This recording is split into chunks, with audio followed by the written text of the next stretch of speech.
ಒಬ್ಬವ ಒಂದು ಊರಿಗೆ ವ್ಯಾಪಾರ ಮಾಡಕ್ಕಂತ ಬಂದ. ಒಬ್ಬವ ಒಂದು ಊರಿಗೆ ವ್ಯಾಪಾರ ಮಾಡಕ್ಕಂತ ಬಂದ ಒಂದು ಕತ್ತಿ ಬಾಡಿಗೆ ತಗೊಂಡ. ಅವಾಗ ಕತ್ತಿನೂ ಬಾಡಿಗೆ ಕೊಡ್ತಿದ್ರು. ಕತ್ತಿ ಮೇಲೆ ವ್ಯಾಪಾರ ಮಾಡಬೇಕು.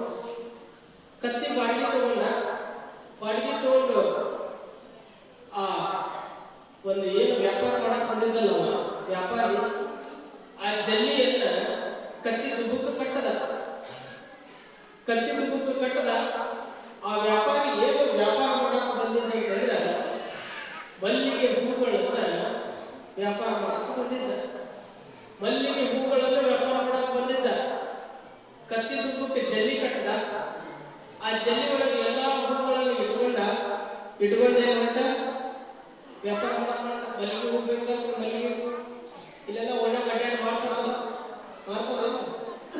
ಈಗೆಲ್ಲ ಏನಿಲ್ಲ, ನಾವು ಮಾರ್ಕೆಟಿಂಗ್ ಹೋಗ್ಬೇಕು, ಏನ್ ಬೇಕು ನಾವು ತಗೊಂಡ್ಬೇಕು. ಅವಾಗೆಲ್ಲ ಊರಾಗೆಲ್ಲ ಕೊರೋನಾದಾಗೆಲ್ಲ ಮರ್ಯಾದೋದು ಓಡಿ ಅಡ್ಡಾಡಿ ಹಂಗ ಕತ್ತಿ ಮೇಲೆ ಮಲ್ಲಿಗೆ ಹೂ ಇಟ್ಕೊಂಡು ಮಾರಾಕತ್ತಾರೆ. ಮತ್ತು ಮಲ್ಲಿಗೆ ಹೂ ಯಾರೇ ಬೇಡ, ಎಲ್ಲರಿಗೂ ಬೇಕು. ನಿಮಗೆ ಬೇಡ, ನಿಮಗೆ ಯಾರು ಬೇಡ, ನಿಮಗೆ ಮದ್ದಕ್ಕೆ ಬೇಕು, ನಿಮಗೂ ಬೇಕಾ, ನಿಮಗ್ ಬೇಡ, ನಿಮಗೂ ಬೇಕಾ, ನಮಗೂ ಬೇಕಾ. ಮಲ್ಲಿಗೆ ಹೂ ಅನ್ನುವಂಥದ್ದು ಎಲ್ಲರಿಗೂ ಬೇಕೇ. ಅದಕ್ಕೆ ಹೇಳ್ತಾರೆ ಒಂದ್ ಕಡೆ, ಓ ಮಲ್ಲಿಗೆ ಕಾಕಡ ನೀನು ಬಹಳ ಕಾಕಡ, ಕಣ್ಣು ಬಿಟ್ಟೆ ಗಡಗಡ, ಉದಿರಿ ಬಿಟ್ಟೆ ಬಡಬಡ, ಒಂದೇ ದಿನದ ಜೀವನ ಆದರೂ ನನ್ನ ಮನೆಯ ವಂದನ ನಿನಗೆ ನನ್ನ ವಂದನ ಅಂತ ಹೇಳ್ತಾರೆ. ಹಾಮಾಯ ಹೇಳ್ತಾರೆ. ಏನು ಮಲ್ಲಿಗೆ ವರ್ಣನೆ ಮಾಡ್ಕೊಂಡು ತಾಜಾದ ತಗೋರಿ ಅಂತಂದು ಮಲ್ಲಿಗೆ ಹೂಗಳನ್ನು ಮಾರಾಕತ್ತಿದ್ದ ವ್ಯಾಪಾರಿ. ಆ ಮಲ್ಲಿಗೆ ಹೂಗಳನ್ನು ನೋಡಿರುವಂತ ಓಣಿಯಾಗಿರುವಂತ ಎಲ್ಲರೂ ಆ ಕತ್ತಿ ಹತ್ರ ಬಂದು ಏನ್ ಮಾಡ್ತಿದ್ರು, ಆ ವ್ಯಾಪಾರಿ ಹತ್ರ ಬಂದು ಮಲ್ಲಿಗೆ ಹೂಗಳನ್ನ ತೆಗೆದುಕೊಂಡು ಹೋಗ್ತಿದ್ರು. ಮಲ್ಲಿಗೆ ಹೂಗಳನ್ನು ತೆಗೆದುಕೊಂಡು ಹೋಗ್ತಿದ್ರು. ಇದು ಕತ್ತಿತ್ತಲ್ಲ, ಆ ಕತ್ತಿಗೆ ಏನ್ ಅನಿಸ್ತಿತ್ತಂದ್ರ ಎಲ್ಲರೂ ನಾನು ಎಷ್ಟು ಪ್ರೀತಿ ಮಾಡ್ತಾರೆ, ಎಲ್ಲರೂ ನನ್ನ ಹತ್ರನೇ ಬರ್ತಾರ, ಎಲ್ಲರೂ ನಾನು ಎಷ್ಟು ಪ್ರೀತಿ ಮಾಡ್ತಾರ ಅಂತ ಕತ್ತಿ ಮನಸ್ಸಾಗ ಅನ್ಕೊಂಡಿತ್ತು.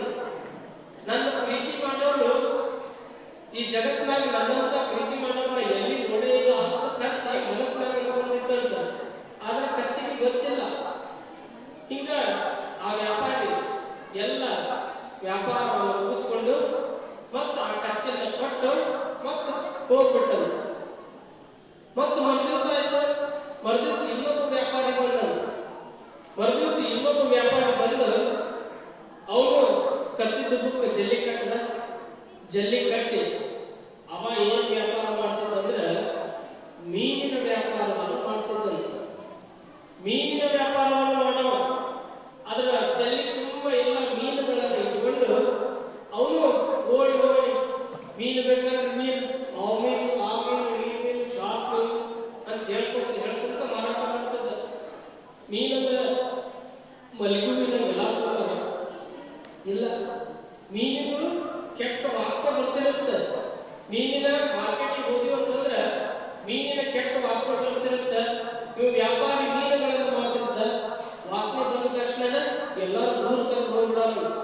ಇವು ಈ ಕತ್ತಿ ಆ ಮೀನನ್ನ ವ್ಯಾಪಾರ ಏನಾದ್ರು ಬಂದಂದ್ರೆ ಎಲ್ಲರೂ ದೂರ ಸ್ವಲ್ಪ ಓಡಿ ಬಿಡೋರು. ಅವಾಗ ಕತ್ತಿ ಅನ್ಕೊಂತಿತ್ತಂತ ನನ್ನ ಕಂಡ್ರ ಎಲ್ಲರೂ ಎಷ್ಟು ಹೆದರ್ತಾರ ಅಂತ. ನನ್ನ ಕಂಡ್ರ ಎಲ್ಲರೂ ಎಷ್ಟು ಹೆದರ್ತಾರ ಅಂತ ಕತ್ತಿ ಅನ್ಕೊಂತಿತ್ತು.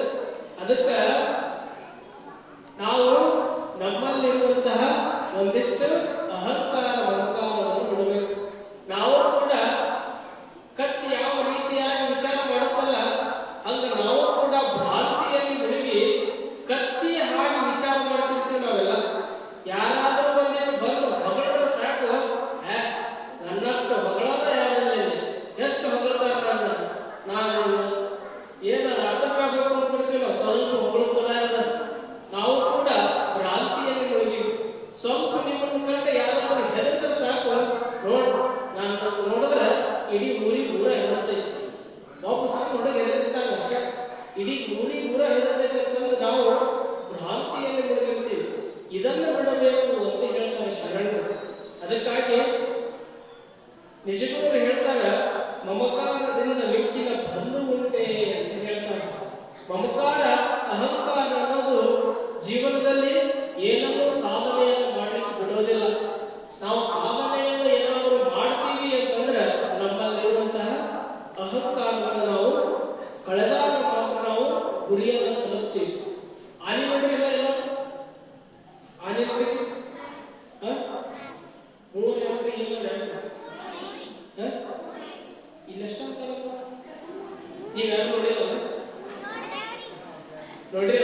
ಇನ್ನು ಆನೆ ಅಂತಿವೆ.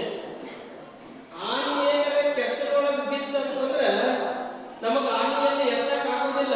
ಯಾಕೆ ಎತ್ತಕ್ ಆಗೋದಿಲ್ಲ ಅಂತಂದ್ರೆ ಆನೆ ಬಹಳಷ್ಟು ಭಾರವಾಗಿರುವಂಥದ್ದು, ಬಹಳಷ್ಟು ತೂಕಿರುವಂಥದ್ದು. ಅದನ್ನು ಎತ್ತಬೇಕಪ್ಪ ಅಂತಂದ್ರೆ ನಮ್ಮ ಕಡೆಯಿಂದ ಆಗೋದಿಲ್ಲ. ಆನೆ ಕೆಸರೊಳಗ ಬಿತ್ತಪ್ಪ ಅಂತಂದ್ರೆ ಆನೆ ಎದ್ದು ಬರಬೇಕು ಅಂತಂದ್ರೆ ಅದು ತಾನಾಗಿಯೇ ಎದ್ದು ಬರಬೇಕು ಹೊರತಾಗಿ ನಾವ್ಯಾರು ಕೂಡ ಎತ್ತಕ್ಕೆ ಆಗೋದಿಲ್ಲ.